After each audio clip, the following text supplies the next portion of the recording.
Let's unpack this.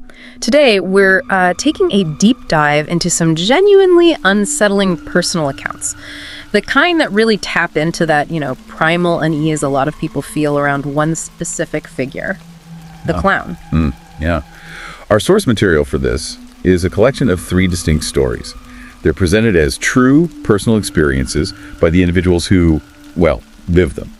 We have a YouTube transcript detailing these encounters. Right. And our mission here is to really explore these shared experiences. We're going to pull out the key details, dissect the moments that really escalate the fear, and see what patterns might emerge from these accounts, specifically about encounters with figures dressed as clowns. And we're staying focused entirely on their perspectives, right? On the events exactly as they describe them happening to them. Exactly. That's crucial. These are accounts of fear and, the unexplained, shared by the people who say they went through them. We're using the source material you provided as our map for this exploration. So let's jump straight into the first story. This account is from someone describing an experience they had when they were 12 years old. They lived on a dead-end street right near a forest preserve and a park. And this park was hosting a sort of mini carnival one Saturday night. Okay, yeah, the scene is set pretty vividly. Yeah. Rides, concession stands, a circus tent.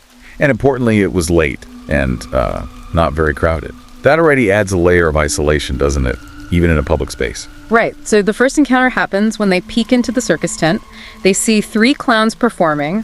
One of them, described as just dancing, spots the narrator. And this is where it gets a bit weird. He signals them. Signals them how? To come closer, maybe even onto the stage. But the narrator immediately feels that strong instinct, no, declines and just backs away. Huh. It's brief, seems almost innocent, but that direct acknowledgement, singling them out like that, it definitely plants a seed of unease. Exactly. Okay, so fast forward a bit. The carnival is closing down. The narrator says goodbye to a friend and starts heading towards the woods, which was their route home. They're near the fence bordering the forest when they hear something behind them. It's that clown, the same one from the tent. He's apparently following them. Wow. Yeah. And he asks if they want to see the backstage area, says something like, there are cool things the guests cannot see. Okay, that's creepy. The narrator's response is immediate. Just a hard no. They turn and enter the forest, checking behind them as they go. Initially, the clown just stands there by the fence, watching. The narrator specifically mentions how disturbing that painted-on smile looked right then. Yeah, that's a big shift. He's out of his performance space now. He's followed the narrator to this boundary, the edge between the public carnival and the private woods. And the invitation feels really personal and strange. Yeah. That lingering presence, just watching. That introduces a real psychological threat before anything even physical happens. Mm-hmm. Totally. It transforms him from just a performer into something else. The narrator apparently runs for a bit once they're out of sight in the woods, trying to, get some distance. They were really scared, but also worried, apparently, that telling their mom would mean losing their freedom to be out alone. You know how that is at 12. Yeah. Understandable. So the walk through the woods is about half a mile. They get 3/4 of the way through, probably starting to feel like they've maybe escaped when they hear it again. No, the clown. Yeah. The narrator describes feeling physically sick at that moment. They turn, and there he is, walking out of the darkness of the woods directly into the beam of their flashlight. Appearing like that. This is where the pursuit really begins. He's not just watching from the fence anymore, he's actively followed them deep into the woods. When he gets close enough, the narrator throws the flashlight at him, their only light source, and just bolts for home, runs as fast as they can. And they can hear him. Oh yeah, they can hear him right behind them. The sound of pursuit in the dark woods must have been terrifying. Absolutely. They hear him gaining, staying close until they get near the road. Only when the road is actually visible does the sound of the clown's pursuit stop. They hear him turn back. It stops at the edge of the woods. Seems like it. They make it home, completely exhausted, absolutely terrified. Their mom is concerned, naturally, but they lie, say they just jogged home, protecting that fragile independence, even after something so horrific. Wow. The narrator mentions having had an existing fear of clowns since age 5, but says this event, at 12, solidified it completely, at least until they were about 14. It really highlights how one single traumatic event can just cement a fear, can't it? Especially when it involves being chased on what should have felt like a safe route home. Truly terrifying. Okay, let's move on to the second story. This one happened on a cold Tuesday night in November. The narrator's parents were away, and they were with a friend named B. They decided to walk a couple of blocks to a fair set up in a big empty parking lot. So another fair setting.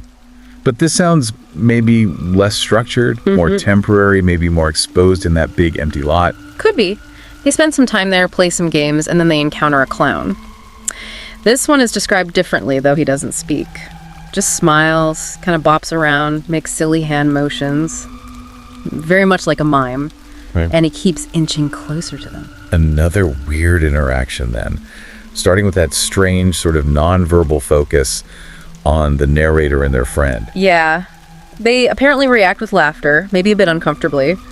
B even pats the clown's shoulder before they walk away. A nervous reaction, perhaps. Maybe. The narrator calls it weird, but B's reaction is interesting. He says it was more creepy than weird. That distinction, yeah, that suggests it felt off beyond just being unusual. Right. So as they walk back home along these quiet neighborhood sidewalks, they start hearing footsteps behind them. Oh boy. But when they turn, Nothing. No one there. This unseen following continues for several minutes, building that horrible sense of being watched, pursued, even without seeing anyone. that's incredibly unnerving. Just the sound. B is understandably freaked out, wants to just run home, but the narrator convinces him to stick together and head to their place, admitting they were scared too. They were sure they were being followed. Okay, so they make it to the narrator's house, fumbling with keys in the dark on the porch.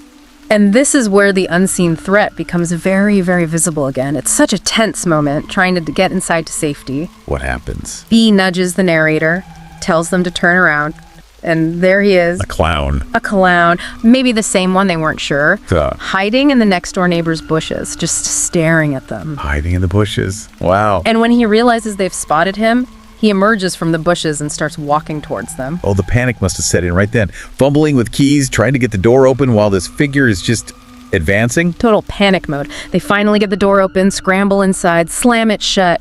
Safe for the moment. Thank goodness. What did they do then? They call the narrator's parents, who tell them, arm themselves with something, hide upstairs. Classic advice. Sensible advice in that situation. So they go up to a room and peek out the window. And he's still there. He's there, standing in their driveway, looking up directly at the window where they're hiding. Standing there. Yeah. The narrator describes this chilling feeling that he was just waiting for them. Ugh. That image alone is incredibly unsettling. The figure who pursued them now just standing sentinel, staring up at their safe space. They quickly shut the blinds, duck down, just breathing heavily, panic, still very real. After about 10 minutes, apparently the clown is gone. Gone, just like that. Seems so. They speculate maybe he gave up, but there's that lingering fear. Could he still be hiding somewhere on the property? Of course, that uncertainty would linger. The overwhelming feeling, though, was relief that they got inside just in time. Absolutely. So that's 2 stories now, both starting with a weird clown encounter in a public space, both escalating into being followed, pursued, ending with intense fear, near capture. And the motivation in both is completely unknown, isn't it? They just pursue or they're just there. Terrifyingly. Which brings us to the 3rd story, and this one is perhaps the most explicitly threatening of the 3. This account is from a 14-year-old in a tiny, tiny rural town in South Carolina, population around 130. Okay, very small town. They had a summer job about a mile away at a local lumberyard and walked home every night around 9:30 p.m. A mile walk, rural road, late at night. Exactly. The setting here is vital. This isn't a park or a parking lot. It's described as a skinny rural road, no shoulder, surrounded by thick trees, hills blocking the view, Total isolation. punctuated only by sounds of crickets and frogs, and crucially, no houses between the lumberyard and their home for that entire mile. Wow, so that walk home is inherently isolated, incredibly vulnerable, especially at night. Definitely. So one night, about halfway home, they hear something that stands out from the normal night sounds. A high-pitched cackling laugh. Just out of nowhere. Yeah. They stop, take out their earbuds, listen really hard, but then only hear the loud frogs. So they dismiss it, but the sound clearly registered as, out of place. That's a creepy detail to start with, that lingering odd sound. So the next day, walking to work, they kick a rock, and it lands next to this bright red ball on the side of the road. A red ball? They pick it up, squeeze it, it squeaks. Oh. Clown nose. Exactly. Just lying there inexplicably on the side of this remote rural road. What are the chances? Right. The narrator is confused, wonders what it's doing there. They actually keep it, show coworkers, even apparently wore it and honked it for laughs at work, treating it as just this strange, funny find. Okay, little do they know. Yeah. This act, seemingly innocent, becomes absolutely central to the encounter that night. Right. So that night, walking home at 9:30 p.m., this time they've forgotten their earbuds, so they're more aware of the sounds around them. There's fog low over the ground, moonlight filtering through. Creates a real atmosphere. Yeah, very atmospheric. About 150 yards ahead, they see a faint figure in the middle of the road. Their first thought, it's a deer. Okay, that makes sense in a rural area. But as they get closer, within about 100 yards, the figure makes this weird movement. The narrator describes it as scampering back into the dense forest off the side of the road. Scampering. Not really a deer movement. Exactly. The later realization is chilling. This was not a deer, but something more sadistic. Okay, so now they're really on edge. They walk past the spot where the figure went into the woods. Then, they hear footsteps, about 20 yards behind them. Oh, gosh. Still maybe thinking vaguely of a deer, they find it strange that it would come back out and follow them. And then, a voice breaks the silence. Hey there! A voice. Okay, definitely not a deer. They turn, and standing in the middle of the road, hands behind his back, is a clown. Oh, man. The description. It's unnerving. Baggy, dirty costume, faded colors, stains, makeup running down his face, black eyes, head tilted, just wrong. That sounds terrifying. And unlike the first two accounts, this clown speaks. And his intent is immediately clear. He says, "You have something of mine. I need it back." And gives a small laugh. The nose. He means the nose they found. Has to be.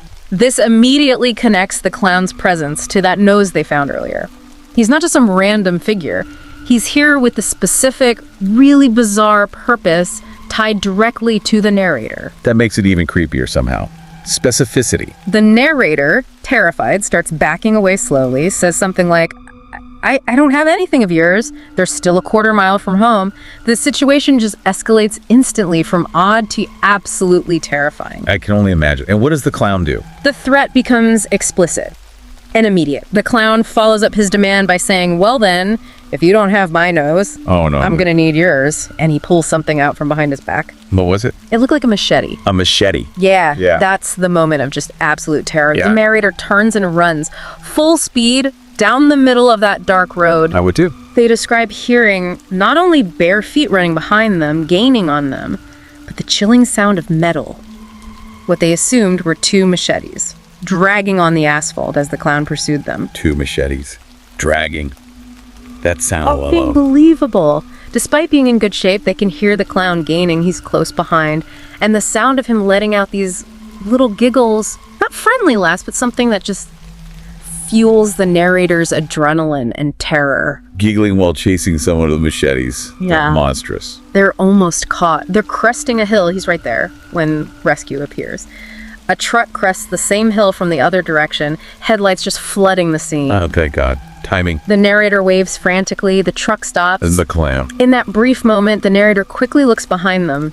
Nothing. Vanished. Just gone. Vanished from the road. Like smoke. They tell the truck driver what happened, who immediately calls the police. The narrator vows, understandably, never to make that walk alone again. I wouldn't either. They're left with these huge, lingering questions. How did the clown even get there? Why was he waiting in that utterly isolated spot? No cars, no houses for miles. It makes no logical sense. The narrator describes it as their worst nightmare come true.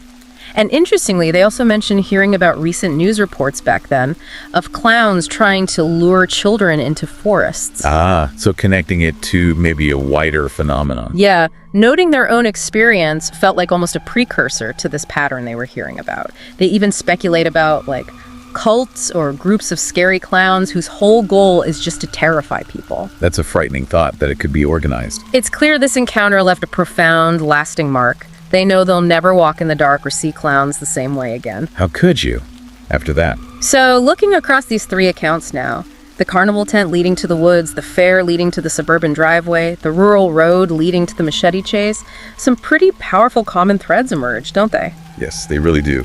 In each story, you have this figure dressed as a clown appearing unexpectedly. either in settings that start normal, like the carnival or fair, or ones that are inherently isolated, like that rural road. In the interaction, it always seems to move quickly from just being, strange or creepy, Right. to actively threatening, involving pursuit, stalking, or, like in the third story, direct menace with a weapon. That element of being followed is absolutely central to all three. Definitely. The physical pursuit is explicit in the first and third stories, really driving the terror.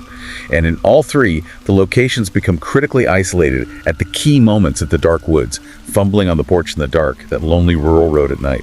There's also that unnerving persistence of the clown figure. They don't just immediately give up in any of these accounts. They linger, they follow, they pursue. And for the most part, there's a lack of any clear, rational motive that makes sense, either to the narrator or, frankly, to us listening. Even the demand for the news in the third story is bizarre in context, and it escalates so quickly to a life threat. Yeah, the logic is just absent or deeply twisted. And the fear. The profound and lasting fear experienced by the narrators is so palpable in their retelling. These weren't just minor unsettling moments, they were clearly deeply traumatic. They altered their sense of safety, their perception of something as common as walking home or clowns. Absolutely. And as the third narrator pointed out, there's that chilling suggestion right there in the source material that these might not be entirely isolated incidents. It hints at a potentially wider, unexplained pattern of similar encounters. Which is a disturbing thought in itself. I think these stories resonate because they really tap into a common unease many people have about clowns anyway, but then they amplify it. They transform that general unease into a response to something genuinely terrifying and crucially unexplained. Yeah, they force us to confront how the familiar, something meant for entertainment, can become utterly horrifying just through unsettling actions and context. So we've taken a deep dive into these specific unsettling personal accounts today. We've drawn out the key details and the patterns described directly within the source material you provided. And they remain just that, unexplained within the context of the stories themselves, leaving us with the stark reality of the fear and the lasting impact on the individuals who say they experience them. So here's maybe a final thought for you, the listener, to consider. How does a figure typically associated with entertainment, like a clown, transform so completely into a source of intense fear and dread, based entirely on its actions and the context of the encounter? And maybe more unsettlingly, what does it mean when seemingly isolated, strange encounters described by individuals appear, as noted in one of these accounts, to potentially follow a larger, unexplained pattern? Thank you for joining us for this deep dive.